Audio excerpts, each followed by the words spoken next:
Hello, this is Ivan, the talkative uncle. Today is November 21st, 2025. I'm bringing you news related to recent theological research. Between October and November 2025, a critical theological dialogue within Western theological circles regarding institutional authority and the presupposition of bodily integrity intensified, primarily manifested in discussions of two important works, both challenging the perfectionist dominance prevalent in Christian tradition. The first is a critique of the power structure within the Church. Theologian Collins, in his work, identifies clericalism as the root of many challenges facing the Church, namely the excessive favoritism and hierarchical privilege afforded to clergy. Collins, through historical tracing, identifies 11th century reformers, such as Pope Gregory VII, 1073 to 1085, as the culprits behind the rigid hierarchy of the modern priesthood. Gregory attempted to enforce celibacy in the West, transforming the pastoral ministry from its early role as a synod of community overseers into clerical vassals dependent on bishops, thus establishing a pyramidal hierarchical system. Collins calls for a radical reform of the Church, shifting the clergy's role back to diaconia, humble service, fundamentally declericalizing. Secondly, there is the bodily theological reflection proposed by Devin Stahl, associate professor at Baylor University, in his book Disability's Challenge to Theology. Stahl uses insights from disability research to explore the theological implications of genetic engineering and critique the eugenics tendencies hidden within the metaphysics of modern medicine. Her core theological argument challenges the notion of disability as evil or necessarily cured in the resurrection, and questions the Christian presupposition of the superiority of wholeness. She emphasizes that theology must place the voices of people with disabilities at its core, rethinking the positive theological significance of suffering and physical limitations within the Christian narrative, rather than simply viewing them as errors to be eradicated. While these two critical dialogues fall into different areas, they both call for the Church to confront its internal structural sins and cultural biases, to theologically embrace vulnerability, and to return to a community life centered on service and acceptance. On October 22nd, a significant historical theological study was published online by Cambridge University Press in the Harvard Theological Review, HTR. Titled When Eucharists Attack, Discerning the Body in Cyprians on the Lapsed, the study, authored by Sonia G. Anderson, delves into the texts written by Cyprian, Bishop of Carthage, after the persecution launched by the Roman Emperor Decius in the 3rd century. The study's main contribution lies in revealing how Cyprian strategically utilized the theology of Eucharist to consolidate the institutional authority of the bishop when facing a power crisis. Cyprian's choice to seek refuge during the persecution affected his reputation, particularly among the local martyrs and confessors revered for their steadfast faith. These individuals were authorized to grant communion to apostates who had apostatized during the persecution, directly threatening Cyprian's disciplinary authority as bishop. Professor Anderson found that Cyprian's on apostates is filled with narratives of the horrific consequences apostates faced when receiving communion, such as intense physical pain, illness, and even dismemberment. Research suggests that Cyprian's aim was to invoke an autonomous communion to punish unworthy invaders. By shaping communion into a punitive, self-regulating entity, he subtly transferred the authority to grant communion to the local martyrs and to the legitimate institutional representative, the bishop. Furthermore, Anderson argues that Cyprian, through the vivid language of dismemberment and physical suffering, subtly overlapped his role as a bishop with that of a martyr, effectively reshaping himself into a martyr.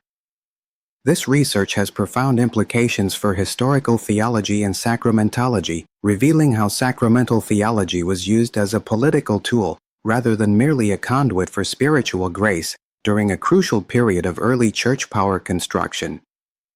It challenges contemporary church understandings of the pure grace of communion and prompts academia to re-examine the complexity of the concept of discerning the body and defining the purity and institutional authority of the Church.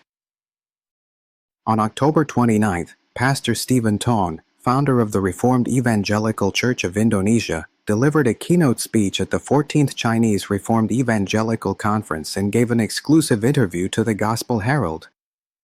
He strongly urged the Chinese Church to return to the foundations of Reformed faith, emphasizing the need to reaffirm the core doctrines of Calvinism, such as Scripture Sole and Grace Sole, amidst contemporary chaos. Grazia's speech criticized the secularization and emotional orientation of the modern church, advocating the reconstruction of doctrinal purity through systematic theological education. This had a profound impact on the theological community, revitalizing the discussion of Reformed theology in the Chinese community and prompting scholars to re-examine historical theological traditions. At the church level, this helped strengthen doctrinal purity, prevent the infiltration of heresy, and thus consolidate the faith foundation of believers. Its social significance lies in promoting the identity of Chinese Christians in a multicultural context. Participants included conference attendees and journalists. The event was organized by the Reformed Evangelical Church and the Gospel Herald, and although it took place in Indonesia, it has an impact on the global Chinese community. This event may trigger more seminars and publications, promoting the maturity of Chinese theology. On October 30th, renowned philosopher Lucy Irigaray delivered a lecture at the D Society of the Faculty of Divinity at the University of Cambridge, entitled The Mediation of Touch, celebrating the publication of her new book of the same name. The lecture explored how touch, as a medium, influences theological understanding, particularly the aspects of embodiment and divine encounter. Irigaray, drawing from feminist philosophy, challenges the traditional theological neglect of the body, arguing that touch can serve as a bridge connecting humanity and the divine, transcending purely rational or visually driven epistemology. Citing phenomenology and theological tradition, she proposed that touch can foster more intimate spiritual experiences, a proposition with profound implications for theological circles. It expands the systematic theological understanding of sacraments and the Incarnation.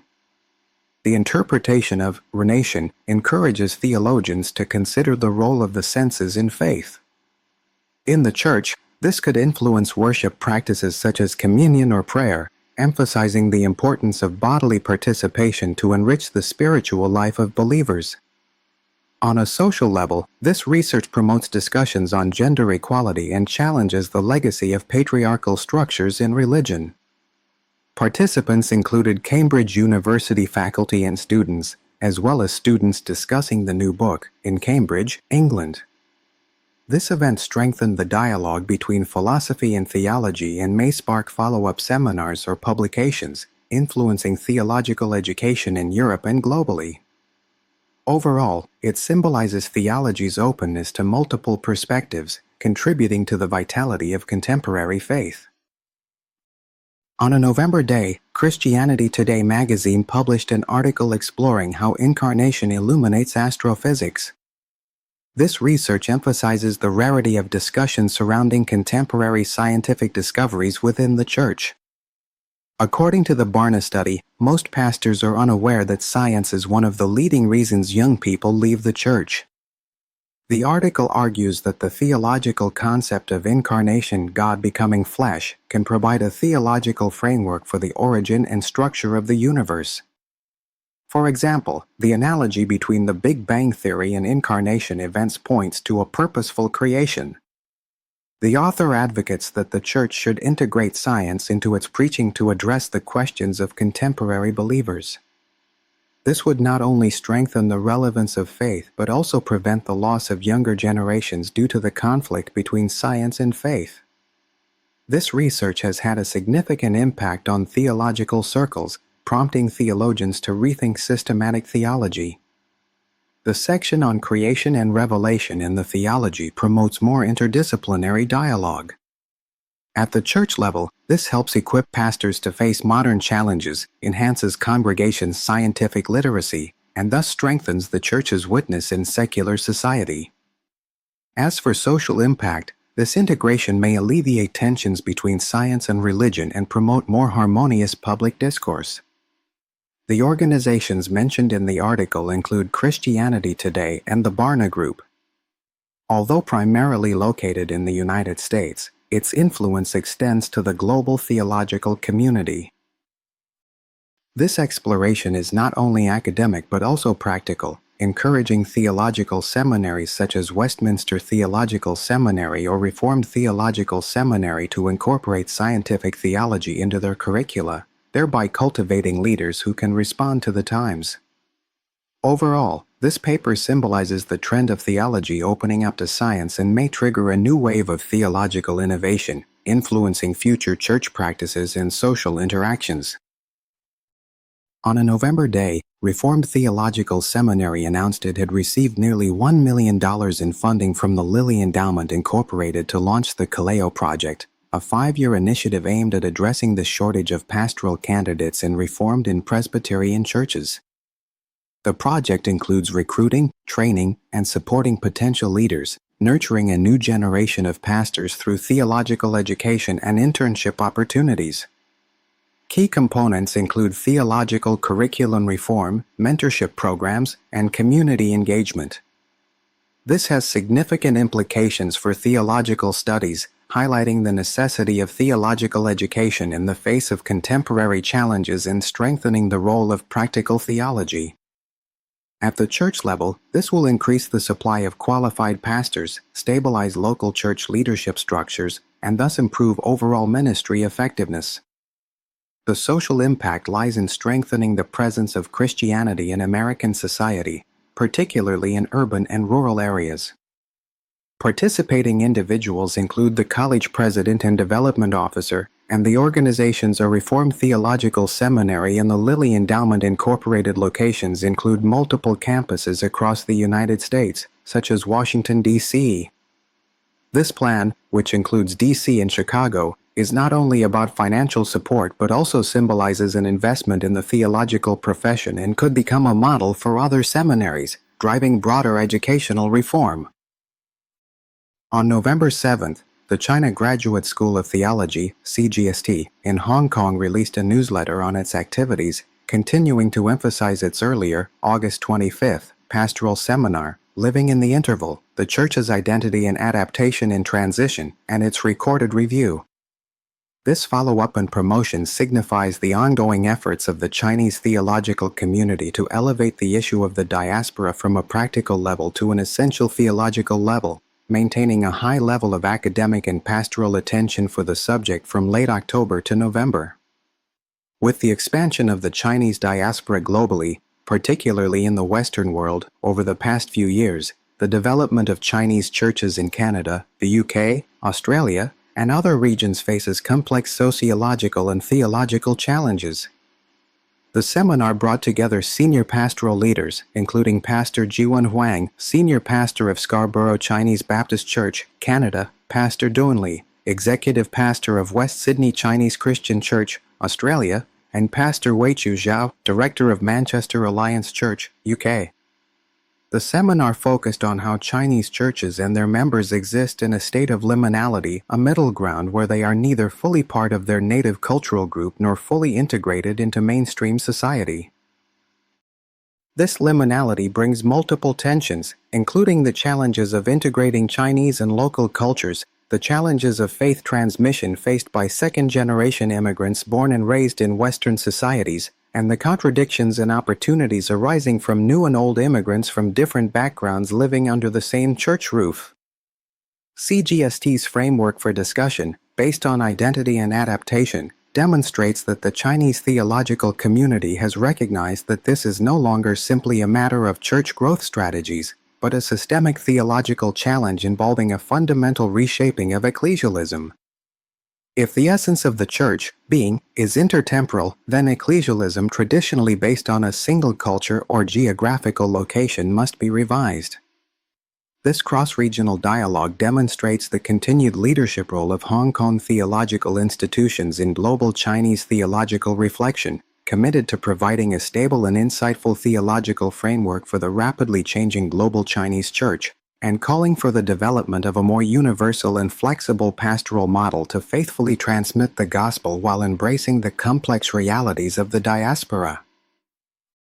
On November 12, Andrew Davison, Regius Professor of Divinity at the University of Oxford, provided an authoritative definition of AI in his discourse and lecture notes on the theology of artificial intelligence. Professor Davison's core theological stance is to uphold an instrumental perspective on AI, arguing that AI should be viewed as extended intelligence, rather than anthropomorphized as an independent, conscious entity with human-like qualities.